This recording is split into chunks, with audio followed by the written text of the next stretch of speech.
अब मोरे कृष्णा जन्मी है तो कब बड़ा होई है, तो कब बड़ा होई है हो।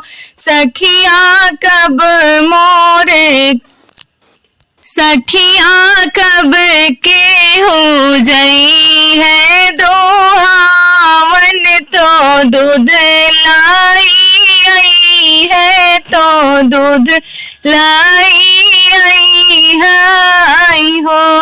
भादों में कृष्णा जन्मी है, कुंवर बड़ा होई है, कुंवर बड़ा होई है हो।